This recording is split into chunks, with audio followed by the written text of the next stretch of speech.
Welcome to Minority Focus. I'm your host, Jimmie Moore, and I'm smiling already because I've got some wonderful guests on today from the Paducah Boys and Girls Club, the Oscar Cross, I'll say, Boys and Girls Club, Allan Treece, and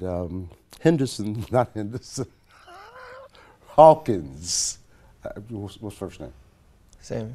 Samuel Hawkins. Yeah, I knew that. See, but you have to bear with us old people. You know, we tend to forget things. It's good to have you both. Thank you so much for coming. I appreciate it. Thank you for having us. We've been at it for a little while about the possibility. I think I talked to you way back in the summer one day about coming out and doing the show.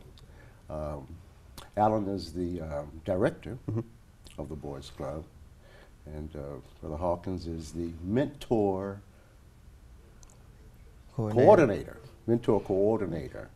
of the Oscar Cross Boys and Girls Club. How did you come into the position?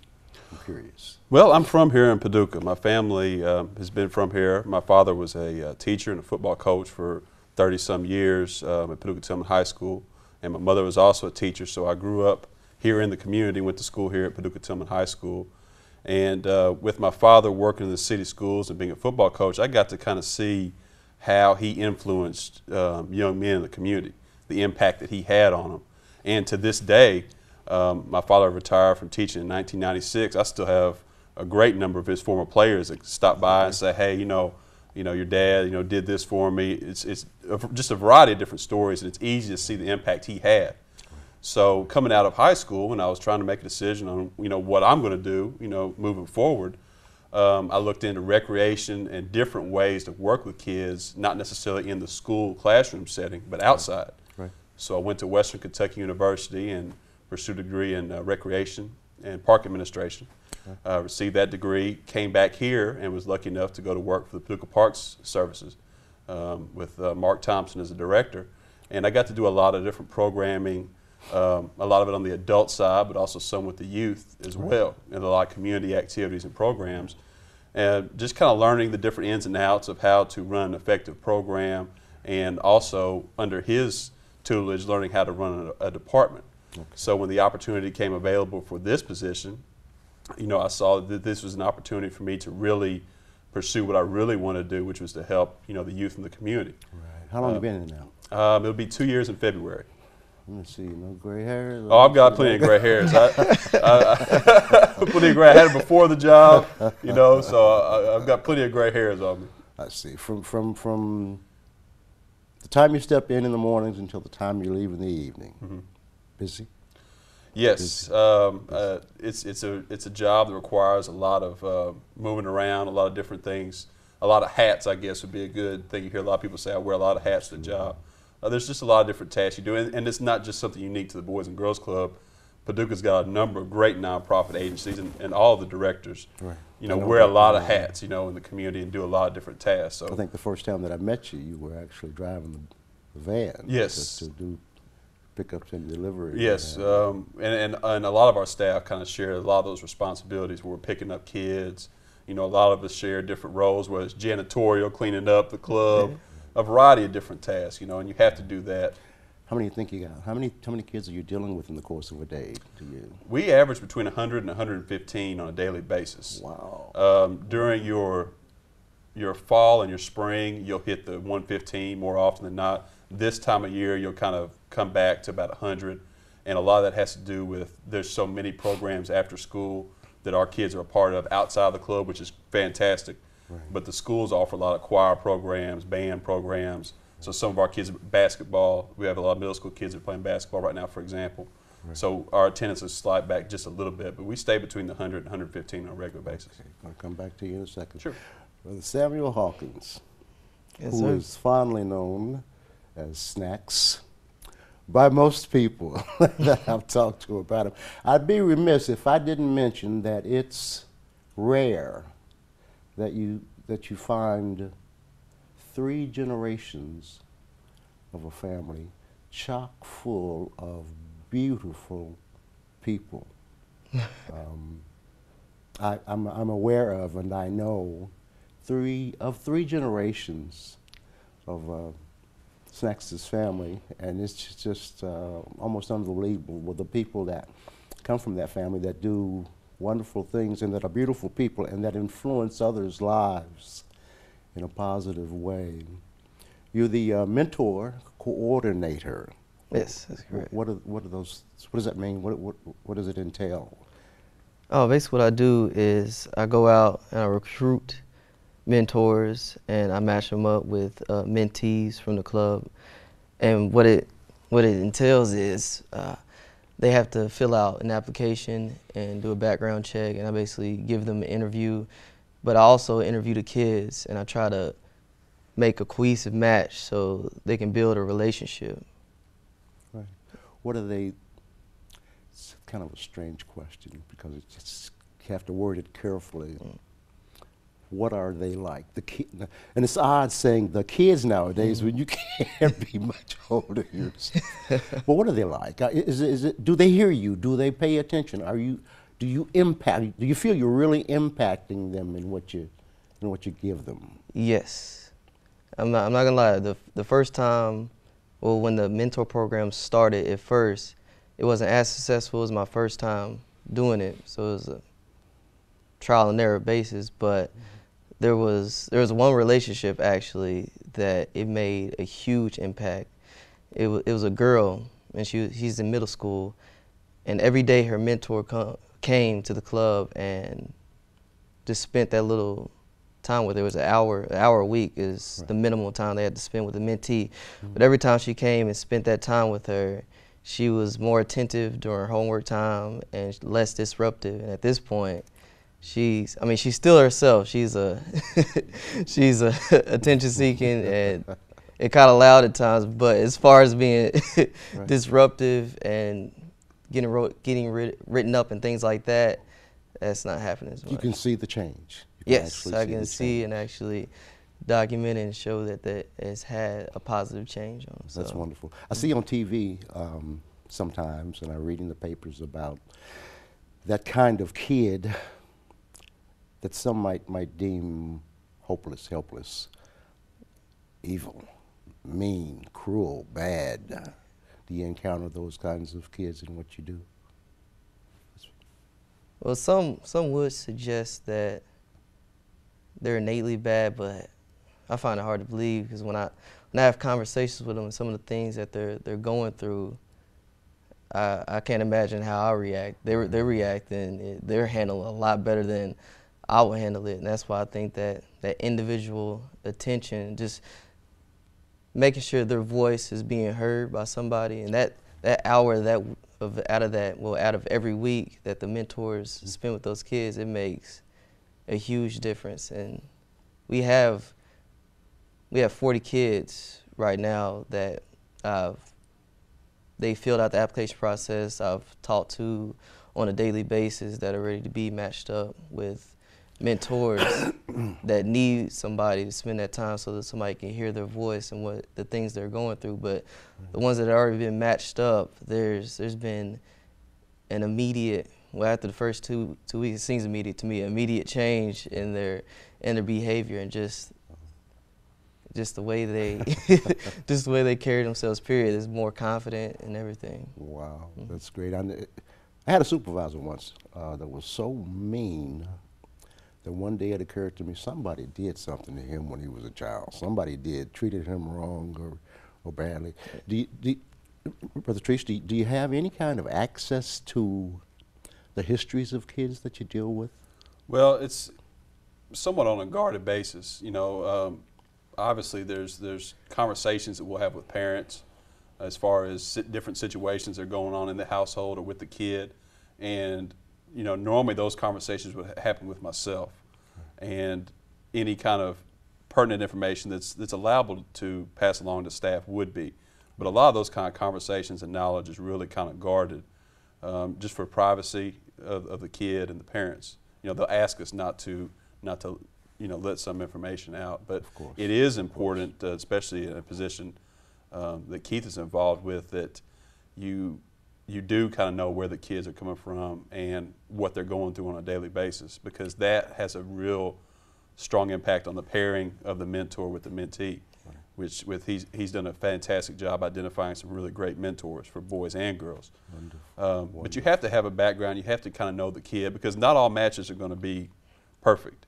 You know, you're going to have a very well-meaning volunteer mentor, and you may match them with a kid that really wants to have a mentor, but they just may not gel.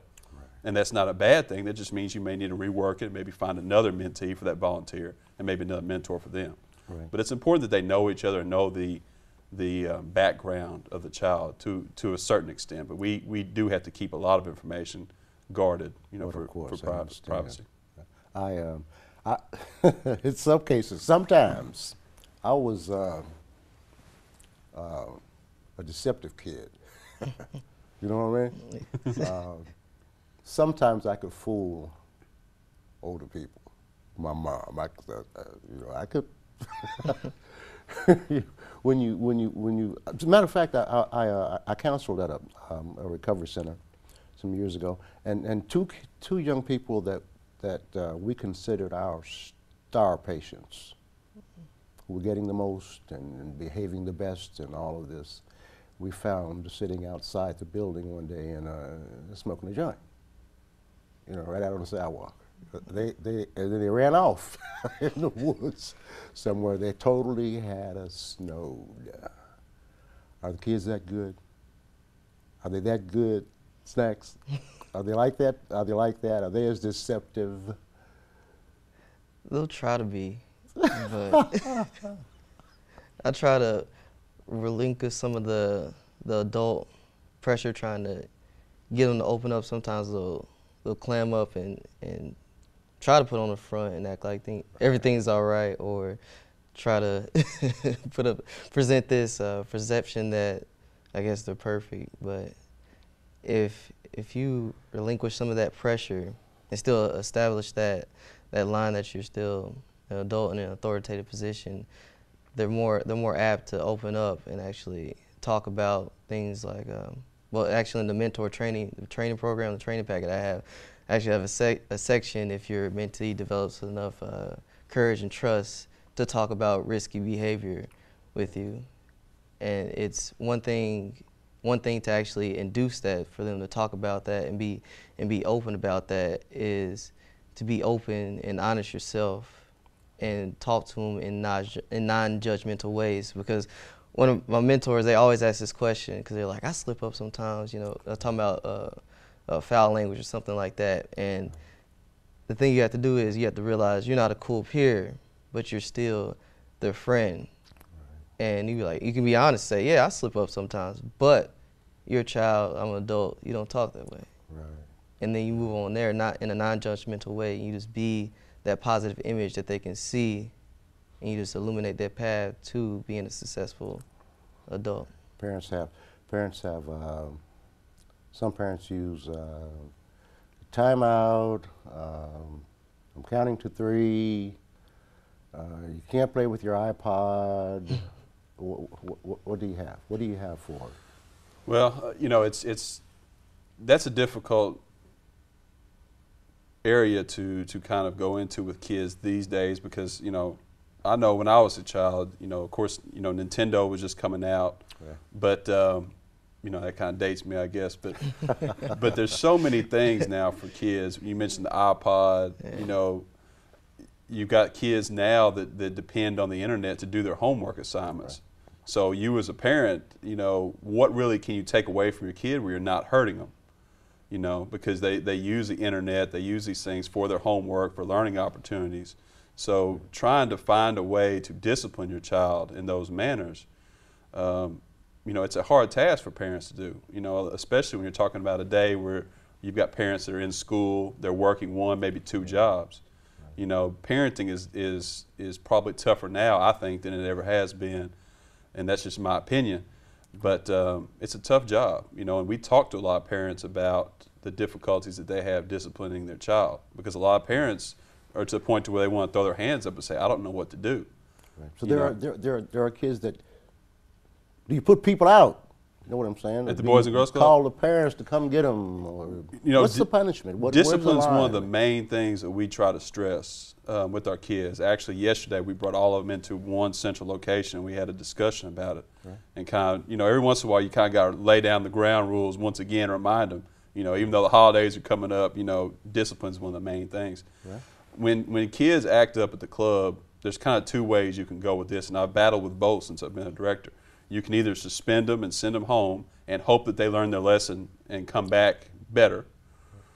But then you have to look at the situation, is that really helping the child? You know, if it's a situation where the parents come to us before and said, hey, you know, I need help, you know, I need someone to help me with this child, am I or are we as a club really helping the kid by sending them home? If the parents already expressed, I need some help. So you have to kind of look at the situation, and kind of the direction we've moved in now is that these kids really need to be here. You know, if we're going to claim to be a positive place and help kids develop, then we need to be able to help them even when they're not acting appropriately. Right. So what we need to try to do as a club and community is to get these kids when they're acting up and teach them the right way to go, but do it in a positive way without sending them home for a week. For sure. You know, so separating them from the group, you know, is one of the main things that we'll start with if a child's acting up. Right. We'll separate them from the group. We'll talk with them. You know, this is what we expect of you. You know, why is this a problem? If it's a recurring problem, why is it a recurring problem?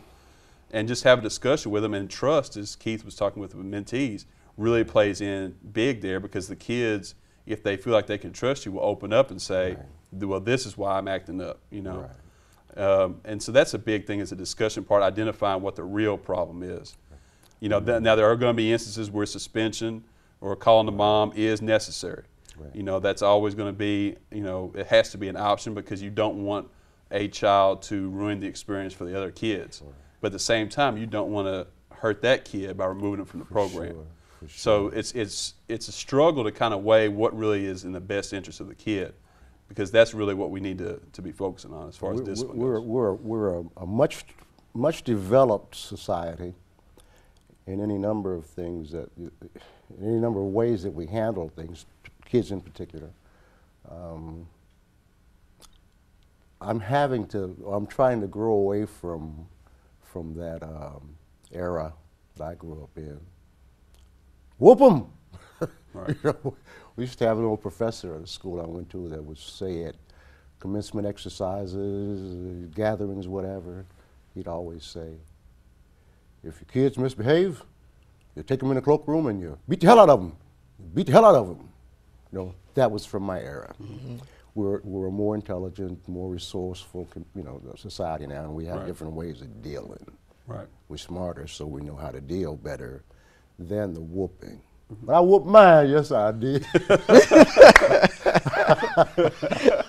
I received a whooping or two myself when I was a kid, so yeah, I can relate to that. But because kids are more developed, then they require a more developed way of. Did you want to throw something in on that? You seem to appreciate where I was going with that. I just feel you have to be really patient. I know that goes without saying, but you also, I think you have to, what you expect to get back, you have to give, even though they're used to. Even if they're being disrespectful and volatile, I think you can discipline without speaking to them or being volatile or aggression. I don't think you have to discipline that same way, because I mean, I also, like he says, wearing a lot of different hats at the club. I work with kids during their homework time, and we establish a reward system and a swift discipline system. And as long as they know it, and you make sure they understand it, you don't really have to, you know, even speak volatile, because they already know. Right. And you can keep trying to inject love into the situation and actually make it a positive place. For sure. I used to take great odds with that 1, 2, 3 thing. Mm-hmm. Yeah. Great odds. No, not 3, not 2 now. Right. But that's not always the best. It says, I think it says, in some of the ways that we deal with kids, you have time to think about this. Come to a reasonable, logical decision as to what you want to happen. There you go. And this makes the thinking process better, or the decision-making process better. I ain't using it. You know, of course, I don't have kids today. I got a grandbaby. I don't know what I'm going to do with her. But the old school said, now, never mind 1, 2, 3, right, whatever. But I can see behind that for the first time in my life. I've never wanted to deal with that. But rewards, like you mentioned, and punishments. Then know that rewards will come, and know, and you can't back away from it.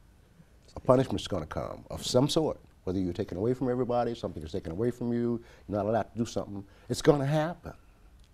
Okay, you make the wrong choice. Here's, and this is it's simple. Yes, it's so simple. You know, you didn't do this. This happened. Okay, what's up next time? You want to keep? You want to? Here to say that's what I'm saying. That's what demeanor right there is. You don't even have to. Sometimes you do. I'm not gonna lie. It gets frustrating. You do have to raise your voice sometimes, but when you keep it keeps their destiny in their hands. And I tell them, you determine your destiny. You make this choice, this is the outcome's gonna happen. You make this choice, this is gonna happen. If you don't believe me, exactly. Go ahead and try. Yeah. You know, it's like if you do this, if you pick up this or touch that, it's going to hurt you. Right. They may not do it at that instant, but at some point, you have to find that out. Right. Curiosity. That this really will. Yeah. Curiosity to want to push the button to see, what's gonna result. But it's a decision that you're teaching them. You know, like you said, it's almost cause and effect. If you do the wrong thing, this is what's going to happen. And exactly. And they'll learn to understand that as long as it's clear. As Keith had mentioned, make it clear to them, this is the reward, this is the punishment, and be consistent. Yep, and that's the only way you can handle it. And I think that's like I said, I'm so old school. It's hard for me to gather some of the new ways of dealing. I didn't do a lot of whipping, with my children. I talked a lot. They used to say they hated me because I'd spank them, and then 30 seconds after, hey, you want to go get some ice cream? Right. Let's go to the park. Right. They'd always say they hated that because they weren't ready to be past this punishment. But that was one kind of thing that I thought about. The conversation I'd have with them before the spanking. Right. As to why. And not spanking in anger. I had something on television a couple of nights ago about a lady hit her son, knocked him down, kicked him. He had done something wrong, true enough. But there's that extreme that people who deal with kids have to be careful about, because you're trying to lead them somewhere, not snatch them or push them, Well, you kind of mentioned that it might be outdated or whatnot. The discipline, the idea of discipline is not changed in that you want to teach them a lesson where they don't do it again. So the fact that you didn't have to paddle your kids too many times would tell me that in your explanation, talking with them what they did wrong, that taught them, okay, this is not acceptable, and they didn't do it again. So the methods of how you implement your discipline may have changed, but the idea is still the same, that it's always been and what it always will be, is that you want to help them understand why what they did was wrong and not to do it again. So the idea is still the same, it's just the implementation that's, Kid from my hometown, I was a kid, stole a bicycle, brought it home, bicycle sitting there by the porch, and the people come to confront the parent, his father, about his kid stealing the bicycle. And his father stands there and said, not my Lily. My Lily didn't steal no bicycle. Well, yes, he did, Mr. Charlie, they saw him. No, not Mr. Charlie had a bicycle right there. Not my Lily. My Lily didn't steal that bicycle. I don't know who brought that bicycle here. You get those cases where that parent's going to come to you. Absolutely. Even when the kid is absolutely. Absolutely. And the school system, I have a lot of conversations with personnel at the school systems because we have the same kids. And you see that a lot. You see parents that, their kid will come home and say, well, this is what happened. And the parent will, immediately, go with, you know, this is what my kid said, this is what my kid saw, you know, and it's hard a lot of times to accept the fact that sometimes your kid, you know, may have acted, you know, in a bad manner or done something wrong, or played a role in something else. And then sometimes it's hard to have that discussion with parents because they don't want to believe that. For sure. My mom used to always say, "Oh, you all will do anything all the rest of them will do." She was never fooled, you know, like that. It's kids are, you know, to go back to kind of curiosity, you know, kids want to push the button, you know, whether it's when they're learning not to touch the stove when they're a baby to the extent of discipline later. Kids kind of have that curiosity of pushing the limit a little bit. So, you know, sometimes you have kids that are fantastic, your role model kids that you referenced earlier. Right. You know, sometimes they act up and we have to get on to them as well. Right. You know, it's you know, it's kids and that's kind of their nature is to do that. But we do have parents from time to time, it's kind of hard to explain that to them, you know, because they have a star kid and they know their kid's a good kid. For sure. You know. Do you plan to make this your life's vocation by chance? Is this going to be what do you want to do things of this nature for life? Is it something you'd want to do for the rest of your life with working with kids and stuff? Yes, affecting kids in a positive manner in any kind of way. Actually, I see myself doing that for the rest of my life. I do. Excellent. It's as well as wonderful thing that you do. It takes special kinds of people to deal with children, especially nowadays, because of their mentality and how far they go in their thinking and their logic and their wisdom that they think they have, you know. Right. And it's a job to consistently deal with this kind of mind. I wouldn't be doing, yes I would. I'd love to work, you know, in this area, but it's a fantastic thing that you do. We've got about a minute left, and this young man is an extremely talented young man in so many areas, very much support. And before we close the show, do something for us, sir. Snacks. All right. That's true. The youth are in need. Intercede with the seed of hope and plant it in the hearts of the children. Retrospectively receiving negativity, drilled and instilled within the worried wills of kids that feel insignificant.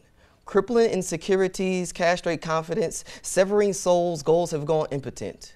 Cultivate innocence and navigate the naive through the adolescent siege conceived by bullying, buffering beliefs that the youth belong underneath the needs of this nation. 7-year-old eyes allergic to literacy, litter streets because one will find little peace, unable to reach expected standards. Unequipped with the proper tools for schools, but you can make a difference.